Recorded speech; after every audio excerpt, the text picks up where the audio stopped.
No matter if points are gained or points are lost, there will be much to discuss. For analysis regarding tonight's Winnipeg Jets game, here are Dave Manouk, Ezra Ginsburg, and your host, Drew Mandel. The Illegal Curve post-game show, presented by Play Now, the official sports betting partner of the Winnipeg Jets, starts now. If only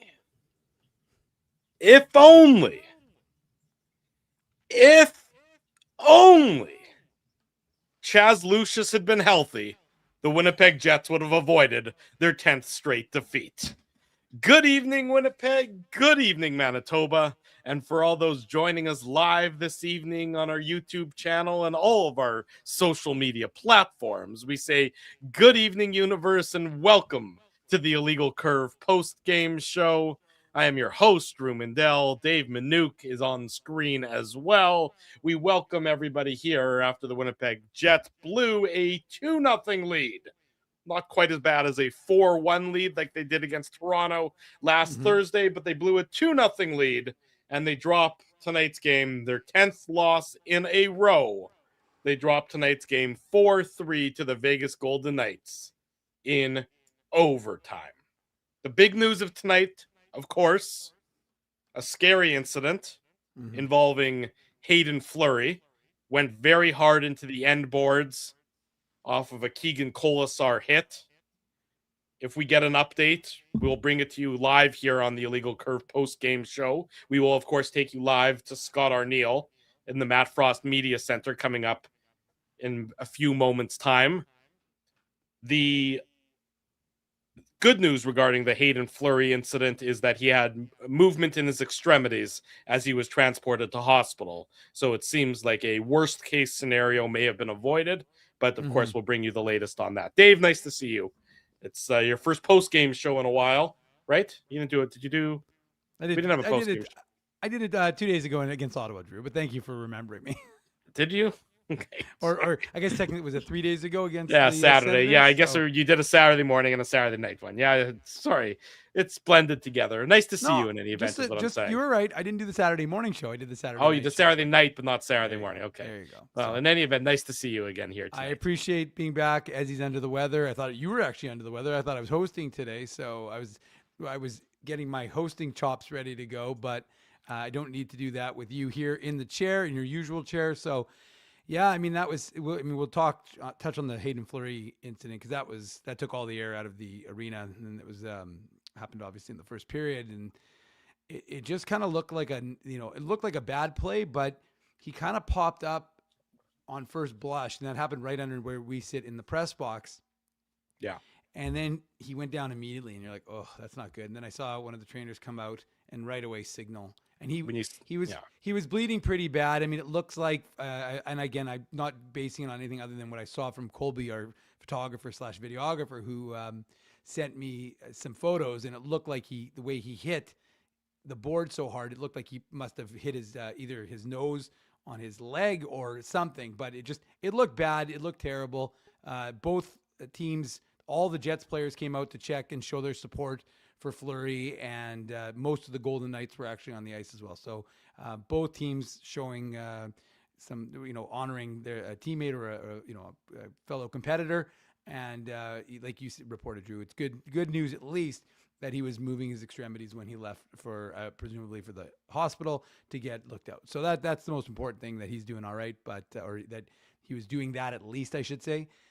But yeah, that was tough because it was a pretty good atmosphere in the building and a little bit of excitement first game back. The lawman Gary Lawless was in the building, so of course folks were amped up for that. And it was the Jets were leading for a change. Well, I shouldn't say that. They were leading. They've been leading in a couple of games and blown it. So it was an interesting sort of event, but just kind of a weird game, right? I mean, the Jets didn't get a ton of shots at all.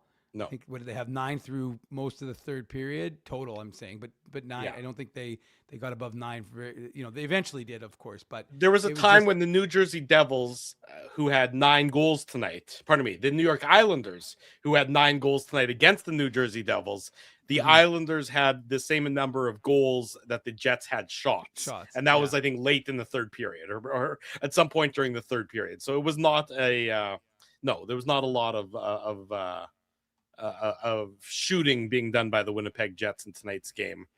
Look, you saw the same problems. That the Winnipeg Jets have had most of this season. This was a microcosm of the Winnipeg Jets' struggles to some extent. You don't get enough shots on goal. 9 shots on goal, despite Carter Hart not playing well tonight for the Golden Knights, is just not enough.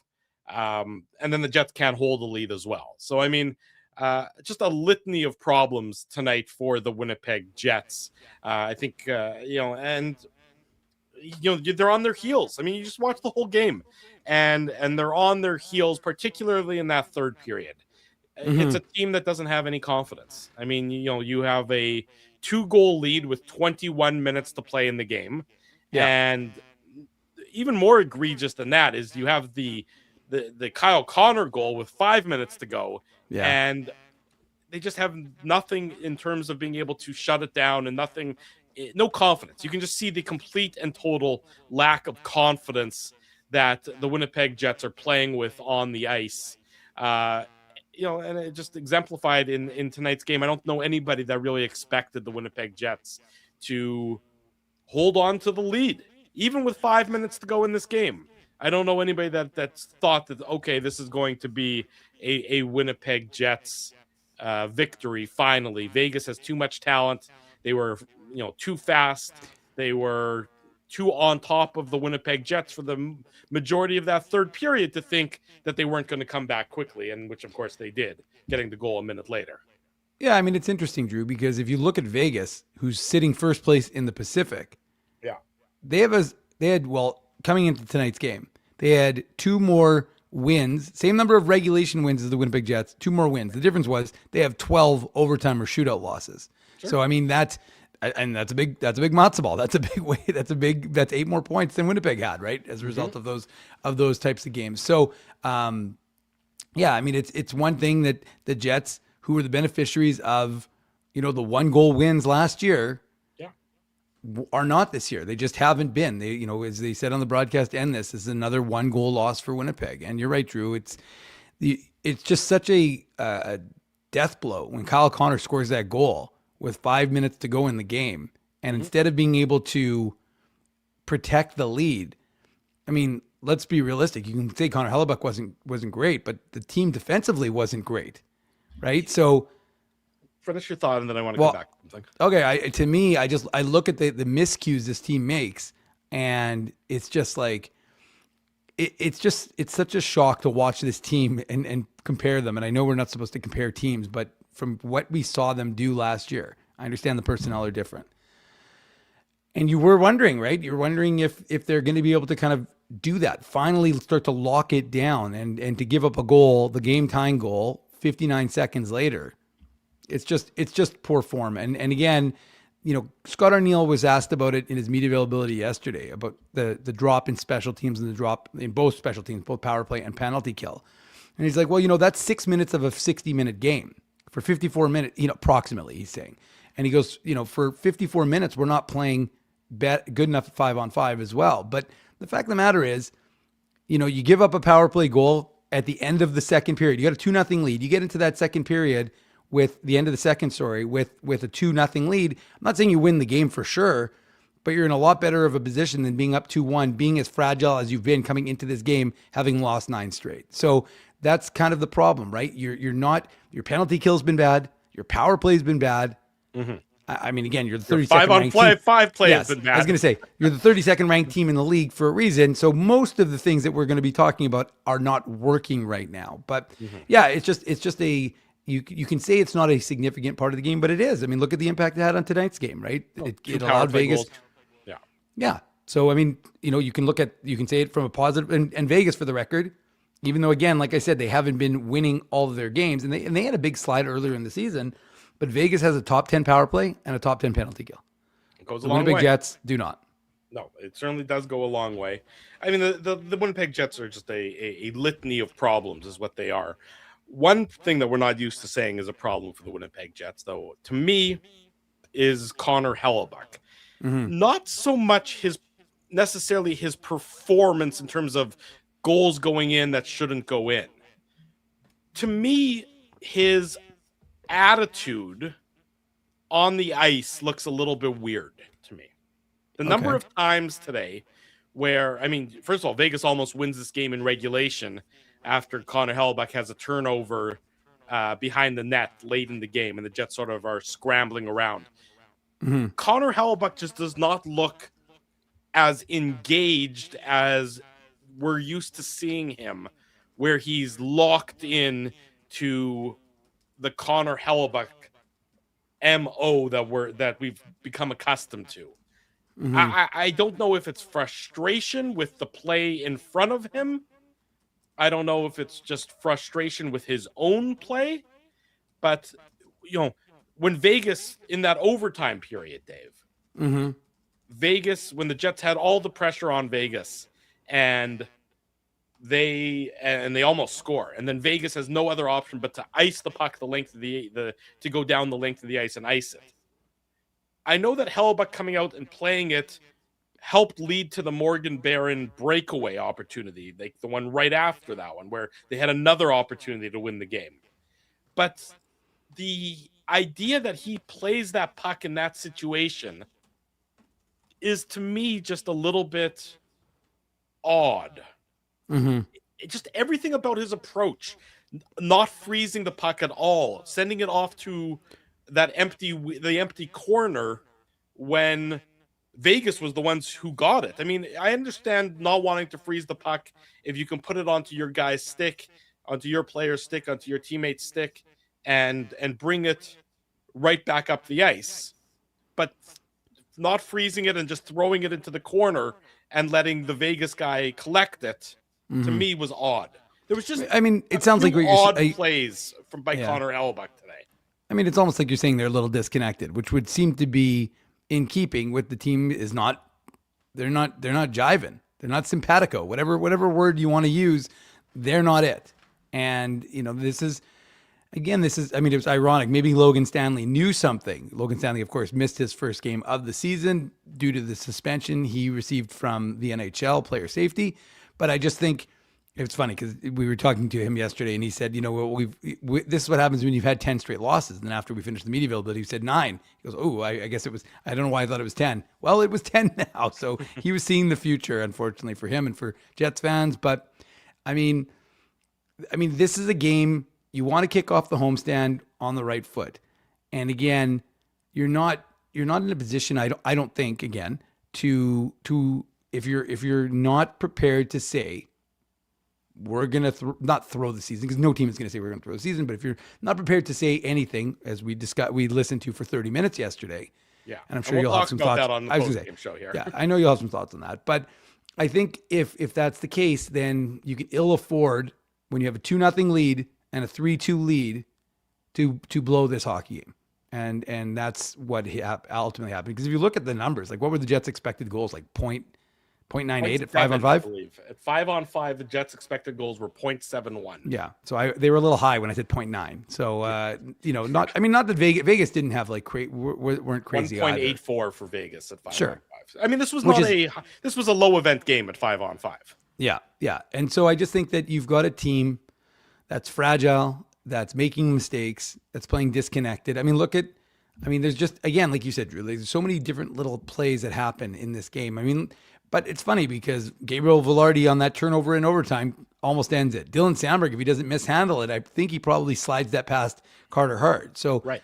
The Jets did have chances to win, but those chances, the puck going into the net the way traditionally by last year's standard, it would have gone in, are not going in. And unfortunately for them, it's not going into the net. And as you've touched on, they have not been able to stem the bleeding when it comes to defensively, right? And that's, again, something for a team that's won the William Jennings Trophy back-to-back the last 2 years, it's very unexpected. Not this year.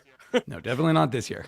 Yeah, I mean, it's just, you can see that they have absolutely no confidence in how they're playing. This is courtesy of our buddy Jim Toth, who tweeted this out. Gabe Velarde said this on the 680 CJOB post-game show. Quote, "We are vulnerable with the lead right now, and it's not good." I mean, can't say much more than that. I mean, it's obvious. Here's Scott Arneal. Scott, starting with Hayden Fleury, to see a teammate get stretchered off the ice. It's obviously tough for everybody. How did you, on the play itself, what did you think about the collision that caused it and maybe the response by your team? Yeah, it's it's unfortunate. I think that it was far enough away, but just the way Fleury was crossing over, obviously totally lost his balance and then went in hard. And, the response, I would expect something like that, especially with Adam. The one thing that, Colasar didn't back away either. So at the end of the day, it got settled. It got settled very quickly, and that's hockey. But you hate to see that stuff, obviously, that, scary situation. I know the team had said he had gone to the hospital. I mean, is there any further updates? He's at the hospital. He's be staying overnight. Obviously, he's got a lot of tests to go through. So, there are some. He does have a broken nose, so there's a few different things that kind of happen off it. So, a little bit of everything. He obviously slammed his back, hit his neck, hit his head, and then obviously his nose. And he has the concussion history as well, which. Just in the overtime sequence there, things are obviously frantic. Did you have a good look, or have you had a good look? There's certainly some people who thought maybe the Vegas goaltender might have thrown his stick in the direction of Morgan. Did you see that? We looked at it. He dropped his stick. The stick never touched the puck. If the stick touches the puck and pushes it away, he just dropped it, trying to coming across. So on purpose, by mistake, I'm not sure, but it never made contact with the puck. So that's kind of the rule how it sits. And then just obviously the penalty you took, I mean, it's back and forth. And yeah, all the chances that we had and the looks that we had. And yeah, I mean, this is just Groundhog Day, right? It's something happens. It's, these things seem to be happening a lot recently. So just got to stay with it. I know it's hard to say and hard to hear, but we got to find a way. Yeah, I mean, now we're 12 seconds away from, getting out of that one. What did you see from the Perfetti-Taves-Velarde line that you liked tonight? Yeah, obviously, that was a big goal in that first period. And, they did a lot of good work. They certainly, they hunted the puck and, then, Gabe retrieved it. And a real good job of, us finding that guy in the middle. JT made a heck of a play. So, and then even the Shen goal, they're the ones on the ice that kind of started. I know Lau jumped on, but again, it's given us secondary scoring, and that's what we talked about. So it got us off in our building, off to a pretty good start. So, you like to finish it when you get that lead, but at the end of the day, there was lots that I liked there. Cole Perfetti was saying that there's no sense of anyone throwing in the towel. He still sees the effort day in, day out from this group. How much encouragement does that show you as a coach to kind of know that things can turn for this group? Yeah, it's obviously what I expect from our group, and it's, and at the same time, they expect it from each other and not letting each other off the hook. We still got 41 games to play. You have a job to do, you get paid to do, and got to find a way. You got to stay in these games and find a way to win these games now. I mean, I know it's a point, but at the end of the day, we need more than one. So, liked a lot of what happened today, but again, it's the end result. It's the end result that we have to improve on. Just interested in your breakdown of the game and what you think you could have done to come out with a different result. At the end of the day, I thought we did a lot of things in the sense of trying to eliminate their top players from being, into it. They scored the power play goal, obviously, in the second. In the second. There was a lot of things that we did correct. With a lot of things that we did. The hard part was when we had to go down to 5D. Those guys were getting winded. Vegas did a real good job of getting the pucks into our corners and really making our D have to go back and get them. At the end of the day, you got to continue. I didn't like the last goal, the tying goal. Obviously, that's a coverage thing that we need to handle better, and those are situations that we've talked about, worked on, and those are things that are, especially when we get the lead like we did after Casey's goal, we got to find a way that has to go into lockdown mode, and that's a mistake by us, and not so much obviously the skill set on the opposition was good and strong, but at the end of the day, that to me we have to shut that one down. just to build on the question that Danielle asked, this team, when you watch the games, I know if you just looked at the scoreline, you'd be thinking what's going on. But if you're watching the games, this isn't a team that's given up. This isn't a team that's coming out and not giving its effort. What does it take to have a team that is still sticking with it in spite of not getting the results it often believes it deserves? I mean, you have to play the games. This is what your job is. It's your role. You have to coach the games. You have to be in these games. You just can't say, okay, it's been a hard year. It's been tough.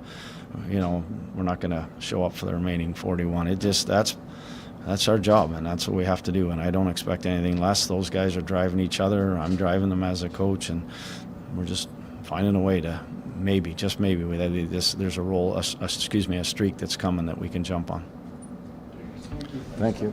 There he goes, Jets head coach Scott Arneal tonight from the Matt Frost Media Center, courtesy of photographer and videographer of Illegal Curve, Colby Spence. Again, similar tone, similar commentary from the Winnipeg Jets head coach about the result of tonight's game and the effort and the need to stick with it and all that. I mean, the update on Hayden Fleury is that he's going to stay overnight in hospital. Again, Scott Arneal says he's got a broken nose. Not surprised based on the picture we saw. Yeah, we saw a lot of blood on the ice. Time will tell about a concussion. You remember Hayden Fleury had just come back from a concussion. That would obviously not be a great scenario, but it sounds like we've avoided the worst possible outcomes when you see any time a player leave the ice on a stretcher. You are worried about extremity movement and things of that nature. So it sounds like that is not, well, I don't want to speculate, but he's moving his extremities, and that's what matters most there for the Winnipeg Jets defenseman Hayden Fleury, who was injured on the play. A clean hit by Keegan Colasar. You saw Keegan Colasar go up to Hayden Fleury on the ice as he was leaving the ice, as Fleury was leaving the ice, and went up to him and paid his respects to him. And then, of course, Adam Lowry and Keegan Colasar dropped the gloves to further make amends for the play. Again, everybody handled it the right way. The Winnipeg Jets did not handle the lead the right way in tonight's contest. And with that in mind, we'll head right into the Play Now game recap. The Play Now game recap. When you sign up for Play Now, you get to choose your welcome bonus up to $250. Don't bet on illegal sites. Bet with Play Now instead, the official betting partner of the Winnipeg Jets. 18 plus, conditions apply. And of course, enjoy responsibly. Winnipeg Jets get a 2-goal lead to start. That is not something we have frequently said on this program. Something else we have not frequently said on this program is that the goal scorers were Cole Perfetti, his third of the year. And we have never said this on this program until tonight. True. Luke Schenn got the Jets' second goal, the 2 goals coming just under 7 minutes apart. Perfetti from Taves and Morrissey, and then Luke Schenn from Gabe Vilardi and Adam Lowry. The Perfetti Taves Morrissey goal is as nice a goal that the Jets have scored in a fair period of time. Beautiful passing play. Good puck battle win. Vilardi wins a puck battle, chases a puck down, gets it back to Morrissey. Morrissey into Taves in the slot, and then Taves has got that vision. We still know he has the vision. He doesn't really have the hands anymore. He doesn't really have the speed anymore. But in this instance, he's able to feather it through Jacob Megna onto the stick of Cole Perfetti. Perfetti is cutting across the front of Carter Hart. He takes it on the backhand, and he puts it behind the Golden Knights goaltender, and the Jets have a 1-0 lead on this play. Really nice passing play for a bunch of guys who could really use some good vibes, particularly in Taves and Perfetti, Dave. Yeah, no question about it, especially Cole Perfetti. I mean, you're right, Drew. Jonathan Taves, much like a number of guys on the team, has gone through a long goalless drought. But Perfetti, that's his first goal, I think, in 17 games. So it hasn't scored since November 29th. Or something like that. It's pretty difficult when you go through an entire month and you don't get a goal. So, I mean, this has been emblematic of what this team has been dealing with. It's just that, I mean, this is why they're a bottom team when it comes to goal scoring, and it's hard to win hockey games when you don't score goals. Yeah. Hashtag newsflash. That's breaking news right there. But the fact of the matter is, you're absolutely right. It is a beautiful play. It's a really nice play by Jonathan Toews to dish it over to Perfetti, and really Perfetti, it's a pretty simple, simple, easy for me to say, but it's as easy a goal as he's going to get because Carter Hart is down and out and he just slides it past him. But you hope, if you're a Jets fan, that maybe he gets Cole Perfetti going, because we had just been talking about previously, I think on the last show, Drew, about needing him to be a goal scorer and needing him to kind of get going. So you know that, as we said, like, one of the things that there's going to be a concern about is, do you have the luxury of time to give Velarde, Perfetti, and Toews some time to kind of gel and find that chemistry? But we'll see. It sounds like Scott Arneal is going to give them some runway, and they get a goal. They get the first goal of the game. So, I mean, it definitely made folks, get a little excited, get a little focused, because suddenly you're again, somewhat unexpectedly, because I think it was wasn't that the first shot of the game for the Jets? But pretty close to it. I don't think it was quite the first shot, but it was pretty close. It was maybe the second or third. The shots were 6-5 after 20 minutes, so there were not a lot of shots in that first period whatsoever. It was not an LMFAO song, for sure not. But the fact, but again, like I said, you wonder if something like this can kind of get Perfetti going again, because you need him too, and there's a lot of other players, Drew. I mean, like, one guy we have to talk about is Vlad Nemestikov, because you wonder if he's next on the health. I mean, he passed up a perfect opportunity for a shot.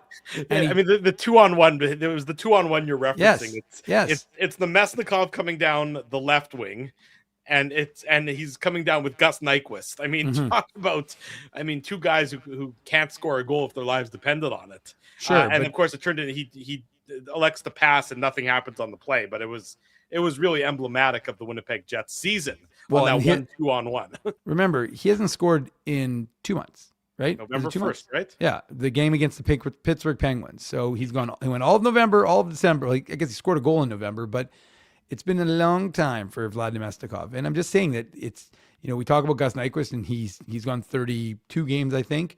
But Vlad Nemestikov has also gone quite a sizable number of games without scoring a goal. So, and it's one thing if you're not scoring, but you're contributing in other ways. But I don't see him. He's just not contributing, and it's a problem. And you wonder if it's time for him to have a seat and kind of reevaluate things. I mean, look, there's lots of guys you could say, is it time for them to have a seat? But, one guy who I think has been more and more noticeable is the captain, Adam Lowry. I think he has, again, I'm not saying he's fully back to where he was last year, but I think that you've seen him kind of shake off a lot of the rust that we were talking about when we said that these guys who are coming back from injury, Sandberg, Perfetti, and Lowry, weren't going to necessarily be at the same speed as everyone else who's been playing for a lot longer, who had the training camp. And of course, Lowry didn't even have the summer of training. So to me, he looks more like himself of late than we've seen in quite some time. Not surprising, but I just think he looks a little bit better. And he looked so good on that one hit that you could say, hey, heads up, Adam Lowry's coming, and he leveled out Mark Stone, and that is tonight's Wheatland Hockey Heads Up Hockey play of the game. It was a real solid body check by Adam Lowry. Fair to point out that he was also on the receiving end of a very solid body check. But to your point, Dave, he was noticeable on the ice. Throwing his weight around, throwing his knuckles around when he fought Keegan Colasar. So Adam Lowry's performance in tonight's game is our Wheatland Hockey Heads Up Hockey play of the game. Wheatland Hockey building skills, character, and excellence on and off the ice. A fresh approach to youth hockey and development.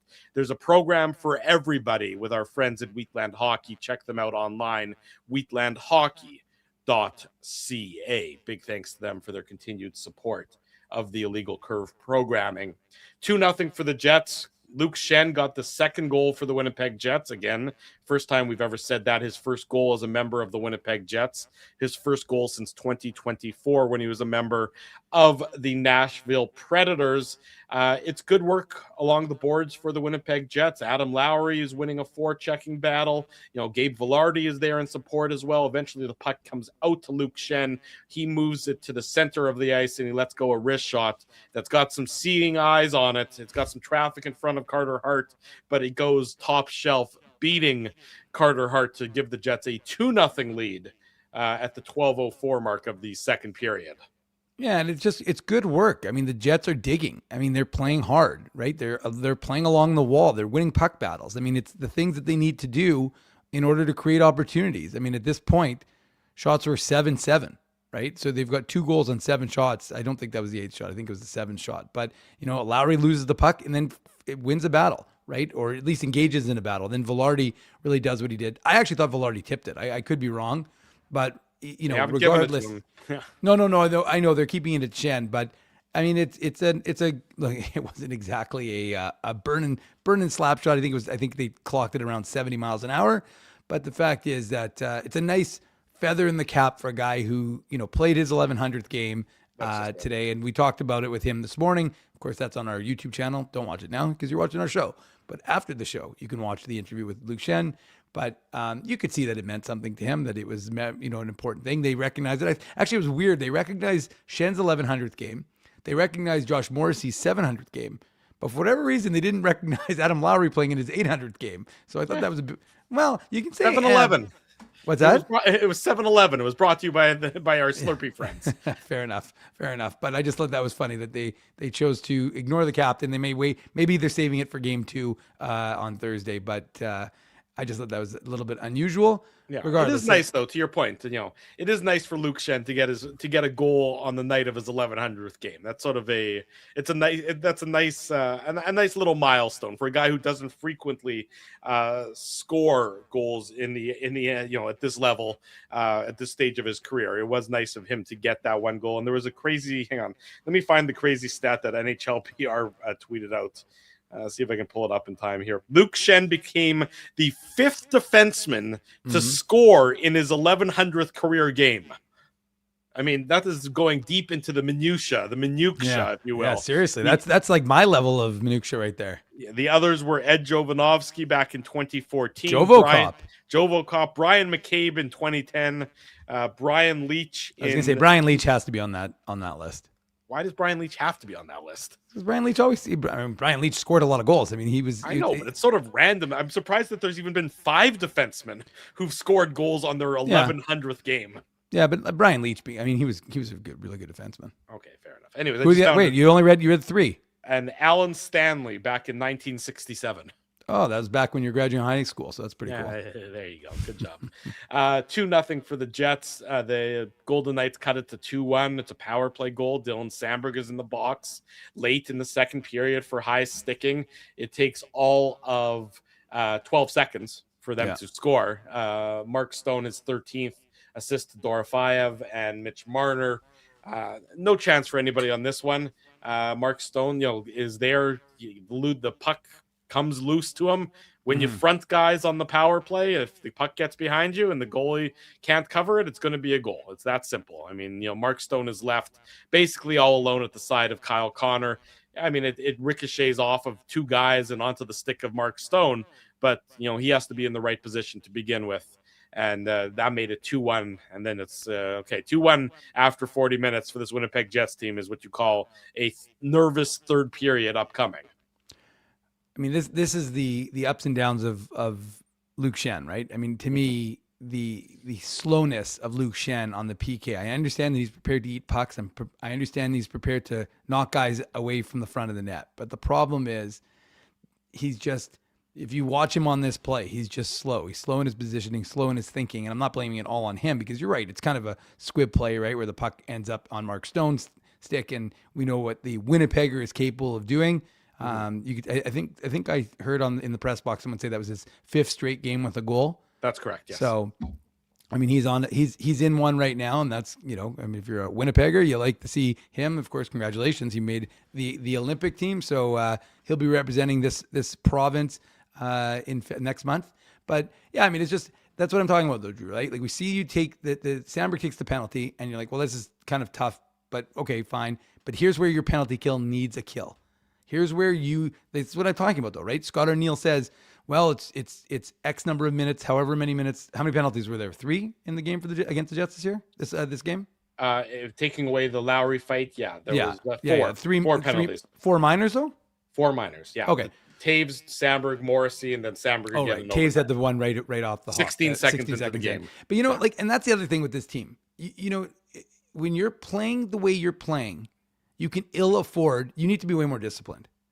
You just do. I mean, it's just. And again, don't get me wrong. Like I get the penalty that was it Sandberg who took to try and cause interference in overtime. Fine, I can understand that. But the fact of the matter is that when your PK was first overall, okay, that's fine. But when your PK has slid the way it slid, you just can't. You have to be more disciplined. You just have to. Easy for me to say, but it's just the reality right now. Jets don't do anything well right now. This boils down to they don't do anything well right now. Yeah, well, that's a fair point. And the truth is, it's again, like I'm not going to harp on recalls, but there are some pretty good PKers in on the Moose. I'm just going to put it out there. Well, we'll talk about that. Don't worry, we're going to delve into that. No, for the record, I didn't go in hard. I just gently touched that subject there, Drew. But the fact is that you've got that PK to me was the sign that this team is going to be in trouble by not preventing the goal. And it sounds like obvious, like, okay, great. But I just think like you're up 2-0. You need this win. If you're serious about competing. And by the way, anyone who says tank for McKenna, you go into that dressing room and you suggest to any one of these players, players will tank. Of course but my whole point is that none of these guys are going to accept that sort of dialogue is what I'm suggesting. So the fact of the matter is that they might not have the talent level to compete with the Colorado, although Colorado looks mortal right now. I think they've lost 2 straight games in regulation. So so maybe I shouldn't use, and Dallas got tuned by Carolina tonight, but usually the Central's pretty good. Usually it's pretty reliable for me to reference as a, I mean, it's pretty telling to think that Vegas is in first in the Pacific going into tonight's action. And I think they were 9 or 12 points back of third in the Central. Like Minnesota was 10 points. Minnesota's got 58 points. Vegas has 48 points. Right. So, but I think it was 12 going into today's game. They've now got. So I'm saying, so like they were 12 points back of Minnesota. Right. Well, it tells you the Pacific's not very good. Well, that's what I'm getting at, right? So you've got a really good Central. But anyways, the point is that you're just ill-equipped to, because you're such a fragile team right now. That's just the reality of who this team is. They're fragile. And so you have a 2-0 lead. Again, we know that leads aren't insurmountable as we saw in the Toronto game, Drew, but I just think that maybe they could have turned this one around and held on in the third period. But, once again, you see this team unable to do that. And I think that's the fragility showing. Well, the Golden Knights do tie it up 8 minutes into the third period. And the Jets just, they haven't been able to do anything in this third period. So it really felt inevitable that Vegas was going to tie it here. And they do. It's Tomas Hertl. He gets it out from behind the net. It goes onto the stick of Noah Hannafin. And then Hannafin takes the shot. The rebound goes right into the wheelhouse of Brett Howden. A little bit of some Manitoba-inflicted violence by the Golden Knights in tonight's contest. It really was. And he ties the game up at 2 with about just under 12 minutes to go. I mean, you felt this coming. The Jets, they were terrified to start that third period. I mean, that's what they were. They were absolutely, I think, terrified at the inevitable. And then when the inevitable came, I don't think anybody was surprised whatsoever. Yeah, and it's just unfortunate, right? Like Dylan DeMello kind of does doesn't really stick with the man, kind of sweeps him, and then they have a trade-off. But the problem is, I mean, the Jets are just standing around, and this is why you can say that you want to blame Connor Hellebuck, but I mean, like, how wide open is Howden? I mean, I think he shot it all the way from Oakbank, to be honest with you. So I mean, he puts that one in, and I mean, Alex Iafallo is pursuing. He's got him. He's got Keegan Colasar, but like Sandberg and DeMello are, and I understand that things are a little out of whack with Fleury out, so now you've got defensemen who are adjusting and playing with each other, but again, Sandberg and DeMello both go into the corner. Well, again, we don't need to be John Ginsberg, mathematician, retired professor of math from the University of Winnipeg, and of course, father of one Ezra Ginsberg, to know that leaving that many, having 2 guys leave and leaving that much in front of the net wide open is not going to be a recipe for success. So the game is tied because the Jets' attention to detail, to quote a Drewism, is not there. The Jets regain the lead, though, with about 5 minutes and 4 seconds to go. Kyle Connor gets his 20th of the season, assist to Gabe Velarde. I mean, Kyle Connor on this shift alone, I think, had 3 or 4 opportunities. The puck just kept going to him. Eventually, Velarde. Well, the Vegas defenseman made a phenomenal save because he would have scored like earlier. Right, of course. You're right. That's absolutely correct. He would have had a tap-in goal. I think that was Caden Korchuk. It was, who got his stick in there and deflected the puck out of harm's way. But this is one of those shifts or sequence of shifts where the puck seems to continue to find Kyle Connor. Eventually, he gets it again in the middle of the slot between the hash marks, and he wires it past Carter Hart. Don't give Kyle Connor that many opportunities. The Jets retake the lead with 5 minutes to go, but unfortunately, it takes the Golden Knights 59 seconds to tie it up. Riley Smith gets his sixth of the season, assist to Brandon Saad, assist to Ben Hutton. I mean, Nino Niederreiter is just puck watching on this play, and I mean, I know it's Kevin on the broadcast said that it's a set play, but. And it no doubt is, but Nino Niederreiter has to do something other than cover air. He's just watching the puck, and meanwhile, Riley Smith gets in behind him, and the rebound just goes right to Riley Smith. I mean, Nino Niederreiter's a veteran in this league. He knows what defensive coverage is supposed to look like, and if you aren't next to a player in the opposing team's sweater, something is probably going wrong. And in this instance, it went very wrong. And that is what tied the game up with 4 minutes and 6 seconds to go, Dave. Yeah. And the one last thing I'll mention about Connor, because you're right, Drew, it is a phenomenal goal. But I mean, the Kyle Connor goal you're talking about. The Kyle Connor goal. I mean, I mean, 29 straight seasons, every season that he's played in the NHL where he's been a full-time NHLer for the majority of the season, not his first one where he only played the 20 games. He scored at least 20 goals. I mean, the guy is just a sniper. It's just an unbelievable shot. And yeah, this is just a breakdown from Nino Niederreiter. I mean, you're defending a lead. You're up 3-2. You need the 2 points. Again, just let's play it out here. You need the 2 points. Now, again, everything seems to be going that could go wrong for the Jets. I mean, that's just it's a shot that bounces right to Smith. But you know what happens if Riley Smith is properly covered by Nino Niederreiter? He probably doesn't get a goal. Yeah. He probably doesn't get the goal. And that's the problem. Niederreiter's there to put his stick in front of Riley Smith's stick and get rid of the puck. And that's the problem, though, right? Too many guys making too many mistakes. Yeah. And Connor Hellebuyck, to your point, isn't bailing this team out to the same degree as he normally is. Now, again, what's Connor Hellebuyck played? Like 11 straight games? Well, no, because Comrie had the Toronto game. Sure, but you know what I mean? Like, it feels like he's played what? Like 11 of the last... Like, since he's been back from injury. Comrie has played 1 game. So I think it's 11 of 12 or... Right. I mean, so it's at least 90%.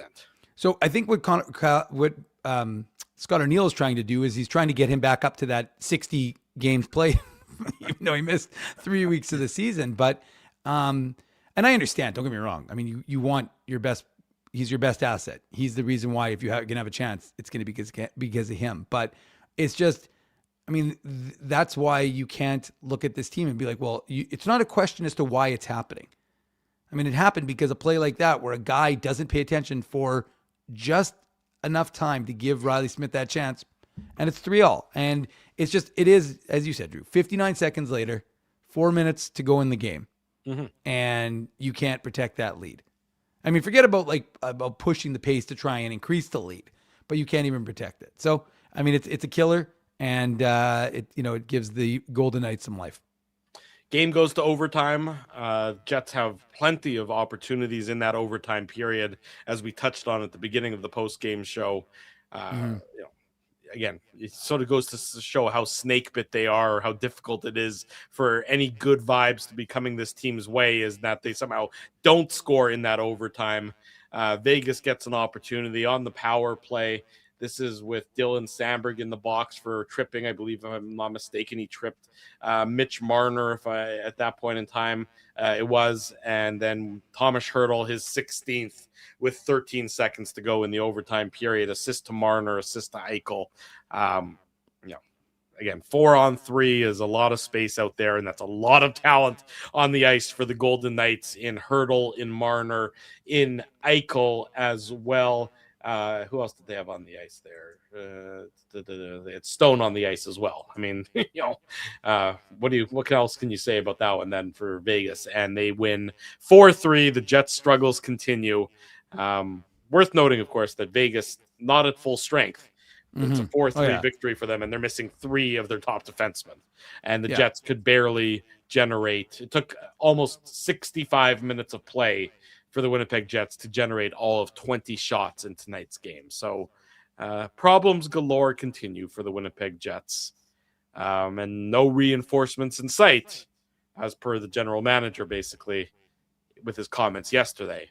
Right. One final thought on the game, Dave, before we come back and talk about Kevin Cheveldayoff's press conference from yesterday and the lead balloon, I would say it was, towards the fan base of the Winnipeg Jets. Oh, I thought you were saying. I thought you were going to say you were going to have a final thought. Actually, the only other thing I was going to mention, Drew, to me was that I didn't notice Mitch Marner much in this game. I have to tell you, I was, again, power play aside, I didn't notice him a lot in the game, which was surprising because I hold him in pretty high regard. He's a real good player, but for whatever reason, I just didn't think he was very noticeable. The Manitobans, they were rocking it today, but I mean, just one shot on goal for Mitch Marner in tonight's game. Yeah, and again, like I said, like in special teams, I noticed him, but I really didn't notice him much throughout the game on 5-on-5. So that would be my one observation with respect to the Vegas Golden Knights. And I mean, again, like I said, the problem with this Jets team is there's just too many guys that are just in slumps that just can't. I mean, now you've really if you look at this team, and like let's go through it, right? Kyle Connor got his chances, Mark Scheifele chances, Gabriel Velarde had chances, Adam Lowry had chances, Taves, you could say, had chances, Perfetti did, but like Nemestikov, but I'm going through the forwards, right? And if you look at like Nemestikov again, it's just like he's a ghost right now. Sure. Niederreiter, ghost. Tanner Pearson, ghost. And I'm sure like Pearson's minutes played must have been low. I can only imagine what he ended up playing in tonight's game, but Tanner Pearson played for the Winnipeg Jets 11:57. Vlad Nemestikov played the fewest minutes for a Winnipeg Jets forward. 9.5 minutes is what he played. Only 14 shifts for Vlad Nemestikov tonight's game. Yeah. And so Morgan Barron was noticeable. 14 invisible shifts, that with the exception of the 2-on-1 that he butchered. Yeah, that's what I mean, though, right? So you've got, like, how many guys did I just list off, Drew? 5 or 6 guys who are just 5 guys that I would say were not noticeable in any way, shape, or form. I don't think I listed off Nyquist, but I mean, much like in the game, wasn't very noticeable. So I mean, you had 5 guys who were fairly invisible, and I mean, it's too much to ask of 81 and 55 constantly to just be the drivers, and you need other guys, and 13 I should say as well, because he's been effective, but there's just too many guys who are just not doing it. And that's part of the problem with this team, right? They were on a high last year. They win the President's Trophy. Guys are having career years. A lot of guys who are UFAs. You sign them to big deals. And, they're underperforming what you sign them for. So that's a problem. Guys like Nino Niederreiter, guys like Vlad Nemestikov. And it's an issue for this Jets team. It is an issue, one that seems to will be continuing unabated. When we come back on the Illegal Curve post-game show, we discuss yesterday's Kevin Cheveldayoff interview. His mid-season meeting with the media did not produce any answers that would be deemed satisfactory by most people who have watched the Winnipeg Jets this season.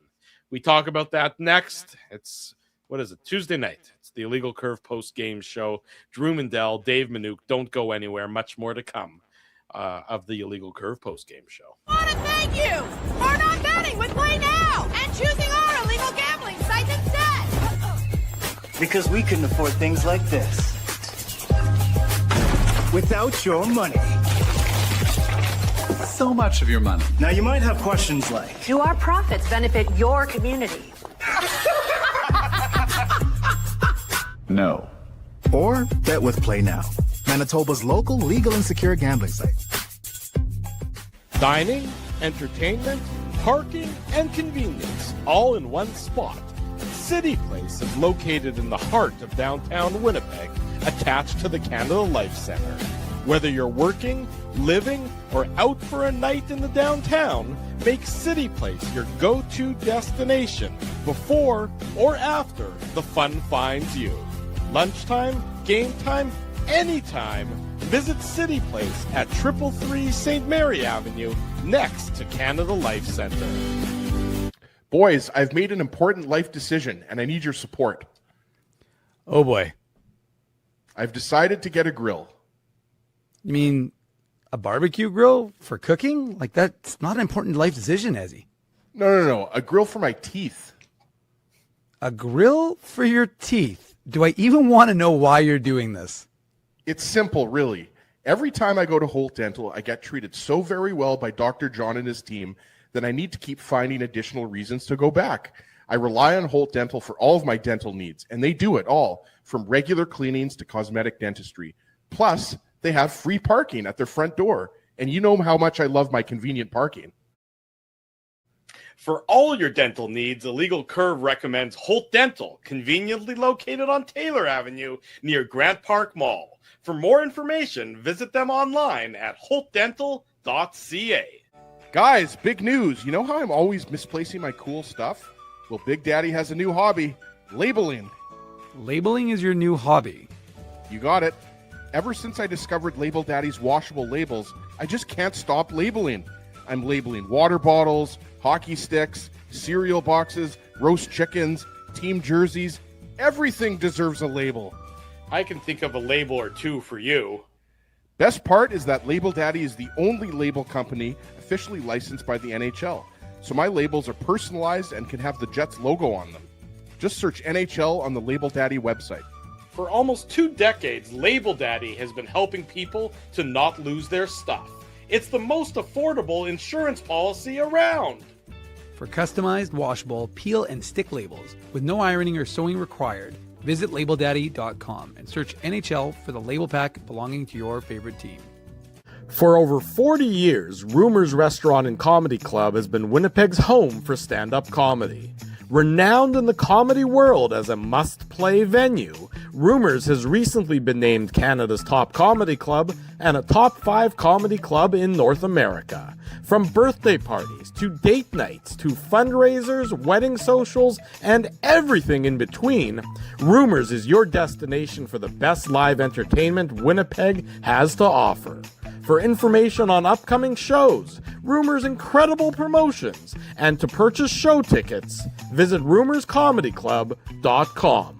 At Boston Pizza, a fast lunch doesn't have to mean fast food.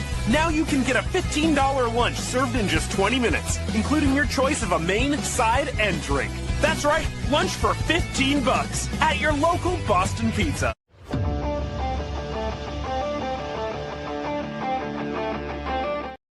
Alrighty, welcome back to the Illegal Curve post-game show. Drew Mandel, Dave Manouk with you. Jets lose 4-3 to the Vegas Golden Knights in overtime. 10 losses in a row for the Winnipeg Jets. But that doesn't necessitate change because I really don't know why anymore. Kevin Cheveldayoff met with the media yesterday. It just was... I mean, I don't know how you sugarcoat it other than... disastrous. I mean, just strictly from a public relations perspective, you know, I thought the tone was completely wrong. I thought the arguments that he was putting forth were half-baked and relatively nonsensical. He's talking about the defensive structure of this team, and yes, they're not as strong defensively as they have been in years past, but they can't score. And he's talking about, you know, the unwillingness to lose these players at your NHL roster that don't perform at an NHL level. Everything about it was just a sour taste in my mouth. And I mean, I tweeted this, but I just don't know how you take what the general manager put forth yesterday and you try and sell that to your paying public. Yeah. I mean, that's just, you know, at this point in time in this season, I mean, it's a lost cause. They're 32nd in the league. I mean, they're not coming back. But how dare you, Drew? I know. How dare I even suggest that they might not come back? Drew, this show is about selling hope. Shut up. Stop telling people otherwise. Sorry, only hope, and nothing else. Everything's hunky dory here. There you go. But, Attaboy. Way to be a company man, Drew. Way to be a company man. Yeah, there you go. I mean, I was sort of blown away at the arrogance that came out of that press conference yesterday. That this is the team. Nothing's going to change. We don't have any other opportunities. I was at times I was just speechless. Yeah. It's rare when Kevin Cheveldayoff answers a question, but when he answered them in this instance, and I mean, you have to sort of sift through a lot of the flowery aspects to his responses. Sure. But you sift through that, and what you're left with is the current status quo that is 32nd overall in the NHL. Mm-hmm. I mean, I just was. I mean, you were in the room, so maybe take us, into the room a little bit and what the feeling was when listening to the general manager. Well, I panicked at one point because Colin Jensen from Sportsnet told me that our video was paused because we'd run out of space on one of our cameras. So that was less than ideal. So I had to grab my phone and start videoing. So I was a little bit, having a little bit of an issue there. But I mean, this is the way I look at it. Kevin Cheveldayoff came out, had to know it was going to be a tough. And I thought about the disparity from setting up the post, and I think I already talked about this, but setting up the post for the Cheveldayoff media availability last year, because I usually use the one from the previous year, right, just to copy it and use it for the one for this year. So I went and did that, and I thought, wow, what a change from Kevin Cheveldayoff talking about his first place hockey club on January 11th to Kevin Cheveldayoff talking about his last place hockey club on January 4th, of course, 2024, 2025.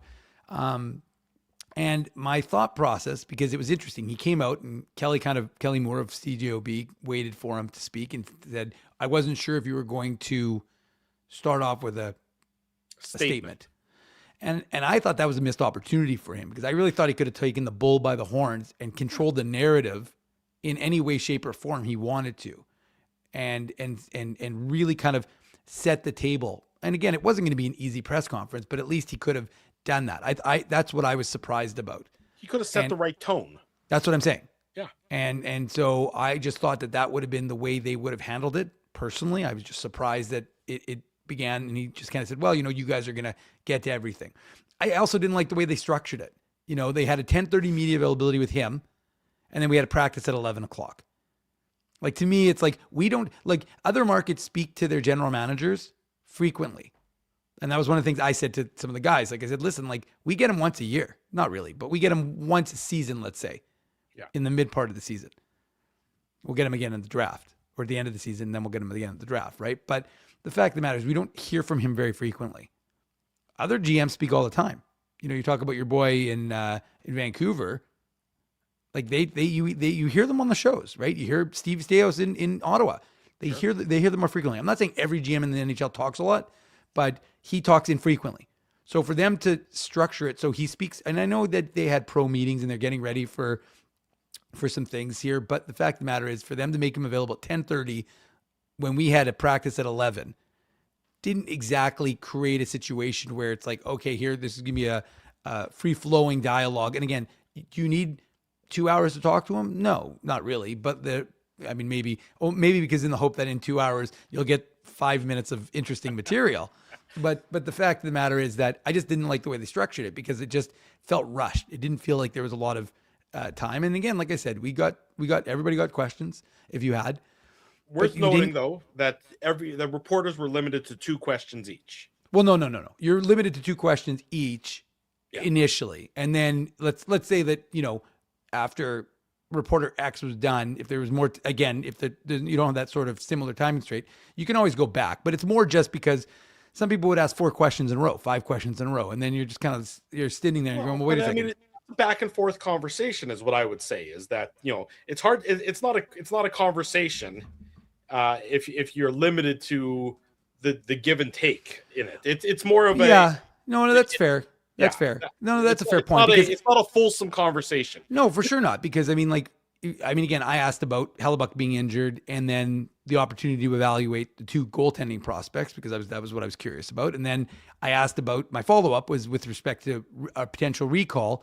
Are they looking at, as I mentioned on the show the other day, are you looking at, if you're going that route, are you looking at a veteran or are you looking at a prospect, right? And again, I would have asked, I could have asked him 5 more questions. Sure. Every guy in that room could have asked more questions. I mean, why wouldn't you have more questions? Again, you also have to be aware though, right? Like, let's be realistic. People can say you got to hold his feet to the fire. You can ask him the same questions, but if you're not going to get an answer, especially after repeatedly running up against the wall, you're like, okay, well, you're better off getting something that you're going to get potentially a response from. Well, right? let's talk about that. Yes, I understand what you're saying, and I don't disagree with you there. I think the problem with that entire press conference was just the tone. You have a fan base. Mm-hmm. You've created expectations. That's a good thing. Yeah. I think he knows. I think he knows that, though. I'm sure he does. But then to not have any, what I would describe as concrete answers and or next steps for what has been a disastrous season, to me was the problematic part. But not only that, can I ask you a question? Should you not have could you, I know they say, we don't like to use you guys to send a message. I don't know. This to me would be an opportunity to send a message to the 32nd ranked hockey team in the NHL saying, you guys aren't very good. And for him to have at least, throw a little bit of a bone out there. Say something like, hey, you know what? We're looking at all of our options. Like his response to me about it's tough to play with the expectations and stuff like that. And I'm like, these guys are all pros. And that's why I said veterans or prospects. I'm not saying that Danny Zhilkin wouldn't have a lot of Frosty. That was one for you, but I'm not saying that if Zhilkin comes up and he, isn't going to feel pressure to play his first NHL game. Of course he's going to. But David Gustafson's not. He's played 150 or 149 NHL games. Walker Duehr's played NHL games. Like all of those guys, Jared Anderson Dolan has played NHL games.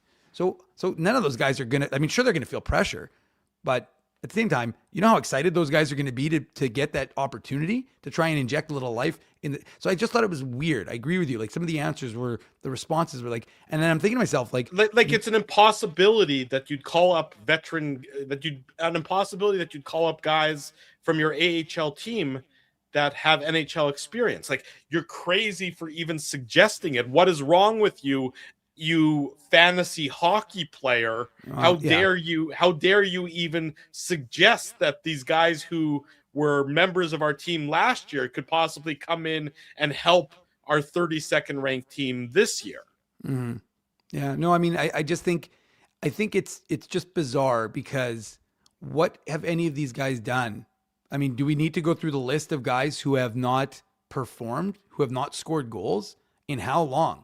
So what have they done that has made them these sacred cows that you cannot touch, right? A guy like again, I'm not picking on Tanner Pearson, but I'm saying like, what has Tanner Pearson done that says, okay, we owe him more loyalty than David Gustafson? I don't know David Gustafson. Well, you think you'd owe David Gustafson more loyalty since you drafted him and you developed him in theory, right? But the fact is that I'm just saying, like to me, you just look at it and you're like, all right, like this team. And again, like I understand they've picked up more points like in the last 10 games than they did previous, but or maybe not. You're talking about the Jets? No, I was going to say the Jets, but I'm like, actually, that's not the case. But I was just saying because they've actually gotten some overtime losses that they hadn't had before. But the fact is that, and again, to be clear, I want everyone to understand this. I'm not suggesting that the Moose are going to the Moose players are going to somehow come in and save the season. But remember, when the Jets went 9-3-0, they had some guys who are on the Moose right now on their current team. Yeah.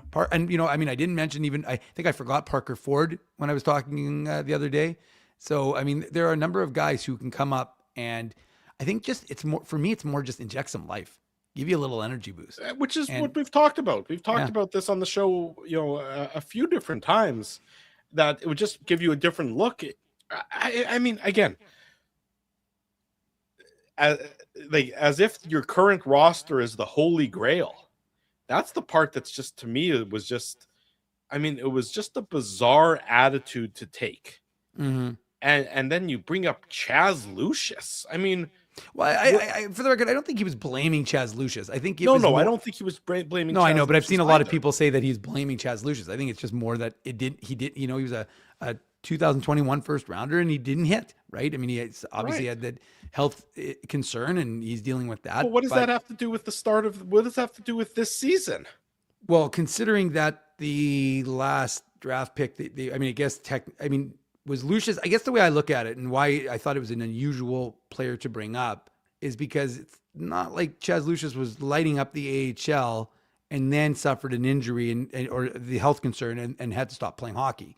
Right. So it's not like the only thing you could say is that you weren't happy that you drafted him. And for the record, a player who came into the draft with a lot of injury concerns. Sure. Now we understand why, of course, because of his health concern. But the fact of the matter is that it was I understand what he's trying to suggest, but and then of course that brings up a whole thing where people are like, Jets drafting is crap and it's this and it's that. And it's like, I mean, again, there's a lot of factors. I mean, people tend to be hyperbolic in these types of situations. They get so amped up about it. But yeah, I mean, I think it was a weird space to go to because, again, the part that was to me so weird about it is that it's not like, you were counting on Chaz Lucius to be a player on your team this year. And then when that happened, when his, again, this is somebody who, lost their livelihood, lost their career because of a health related concern. So I thought it was, in pretty bad form to even mention him almost to begin with. Well, no, I think it's, I don't think I agree with that. What is his? I mean, Drew, it's the same thing as like when they lost Eric Foley. Well, sure. I shouldn't say they lost. Traded already. He'd already been traded. Yeah. But in theory, I'm just saying because the fact of the matter is that. But the tenor of the conversation is about your struggling team and how terrible your team is this year, and you're pointing. Yes. Had he panned out as a draft pick, he would probably be. Well, yeah. I mean, he had talent. Let's put it that way. Yeah, he would be better on your. You would be better on your roster, but again. That has nothing to do with the roster that you've assembled for this year. Mm-hmm. The roster that you assembled for this year, you failed miserably at it. And now you refuse to do anything to fix it. Well, now, you at least refuse to try anything to fix it. Yeah, I mean, it's again, like I said, it's not. I mean, if you look at the Jets drafting, right? It's not and again, like obviously for 17 and 18 and 19, they were finishing high, so their draft picks weren't. But I mean, look, Vesalainen, not very good. Mm-hmm. Nathan Smith didn't really pan out. They traded him as part of the Brian Little one. Brian Little. Simon Lundmark, who didn't really get a shot and then went to the other organization. I'm just looking at some of their higher picks. Ville Heinola. The moves. You got Daniel Torgerson. That was a second round and it never panned out. And then you get into the 2021 where you got Chibrikov and Reshevsky still over in the KHL. Kuzman was traded to get them Isaac Phillips. And now, I mean, but really, why are we looking at guys? Why are we looking at guys at 2022? They're guys who are going to be with the Moose. They're not guys who are helping your roster again, because you're not going to be able to draft a Matthew Schaefer. You're not having a guy who's coming in and making an impact like that. Realistically, you're having guys who are going to have impacts a few years down the line. Braden Yager could have an impact on this roster, but it's not going to be this year. No, it's probably not going to be next year. And that's just, all he needed to do to come out, at this press conference yesterday. Mm-hmm. And this isn't what I would describe as particularly deep or insightful, but I think all you need to do is you need to come out and say, what has happened so far this season is unacceptable. Mm-hmm. I have faith in the players that their effort is going to be, professional, and they're going to do everything in their power to try and improve this team's fortunes for the next 40 games. Yeah. Me personally, I'm going to continue to do a fulsome evaluation of the organization, of what I have responsibility for. Right. Amateur scouting, professional scouting. I'm going to do everything in my power to improve us for the remainder of this year.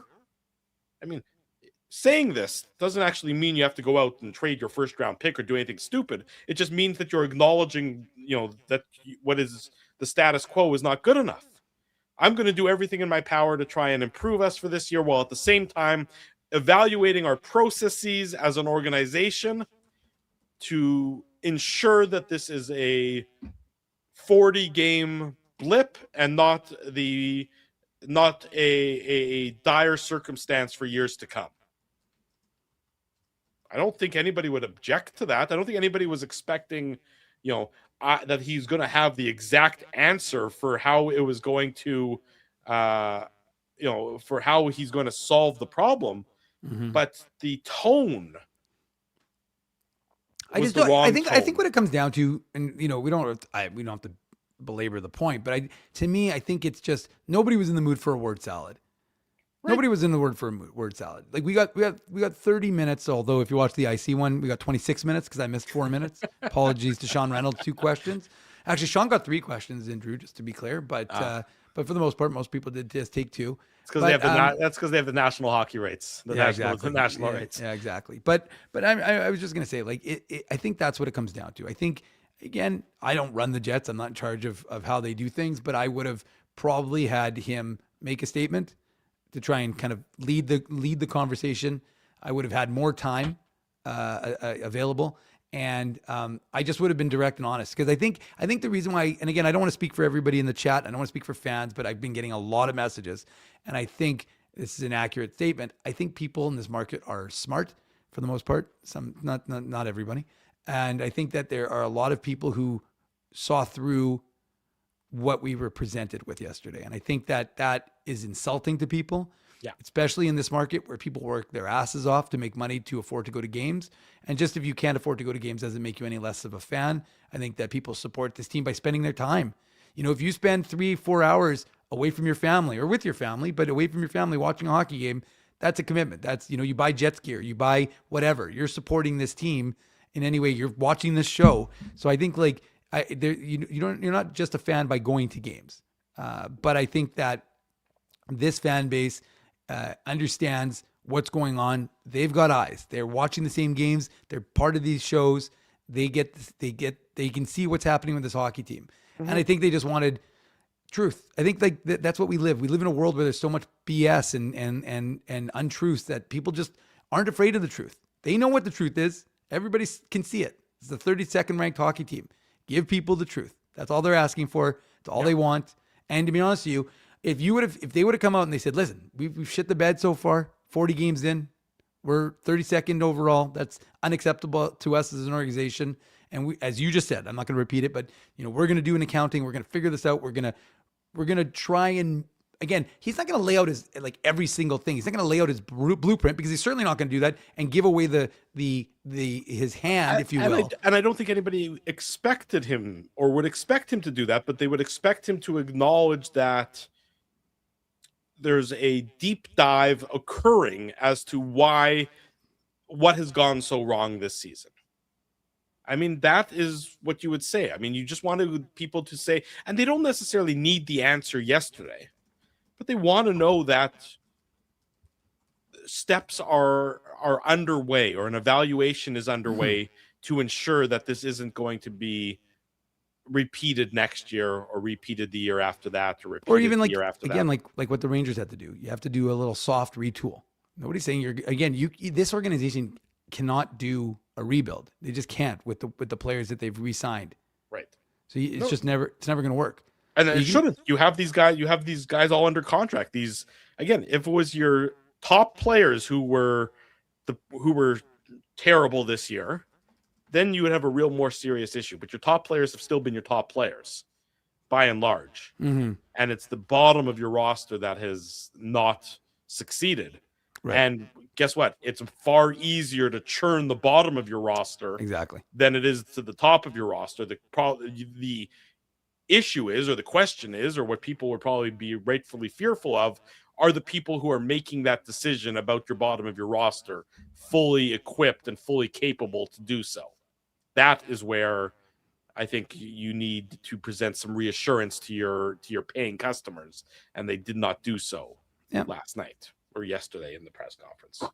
I'm sure we'll be talking more about it over the coming weeks and everything else as this Jets season unfolds. The Jets are next in action on Thursday night against the Edmonton Oilers. That's at home, of course, as they are in the midst of this home streak or this stretch of home games, 9 of the next 11 at home for the Winnipeg Jets. They lose tonight in overtime. They gain a point, but they don't get a win.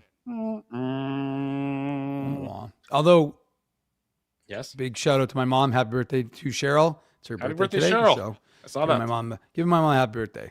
There you go. Happy birthday to your mom. We acknowledged your grandparents' anniversary. Yeah. On Saturday, it's a Manouk family celebration is what we're doing here on the Illegal Curve post-game show. We're also going to give a celebration and a shout-out to all of our sponsors. They're great people. Mm-hmm. Our friends at Play Now, they're the title sponsor. Rumors Restaurant and Comedy Club. Jeff McHenry at Rumors this week. You know him from Letterkenny. We're talking about hockey. There you go. Letterkenny, Shoresy, that whole family of shows. Jeff McHenry at Rumors, tickets, rumorscomedyclub.com.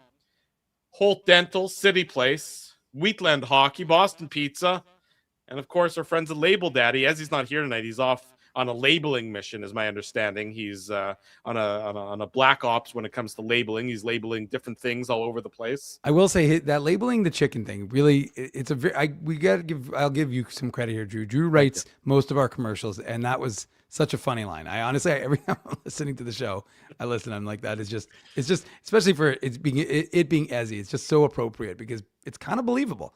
Totally believable. It's in fact, it's inconceivable that he hasn't been labeling chickens for all these years. So it was definitely on point there in that case. Support all these fine businesses because of their continued support of Illegal Curve Hockey. That's what we ask of you. We also ask of you to smash the like button, subscribe to the channel, subscribe to the podcast, leave us feedback, do all that, and then we'll make sure that we come back on Thursday night after the Jets and the Oilers to talk more about that as the Jets look to prevent the losing streak from going to 11 games. Time will tell. We'll discuss it all on Thursday. Media availability for the Jets tomorrow. So sounds like they're not going to be on the ice, but there is a media availability. I don't know if you saw that yet, Dave, about I think 12 noon or so tomorrow. So we'll have that covered in its entirety, of course, as we always do on illegalcurve.com. Thanks to all of you for joining us. Thanks to Dave Manouk. I am your host, Drew Mandel. Until Thursday night, smash that like button. And we wish you a good night and good luck. And thanks for joining us on the Illegal Curve post-game show.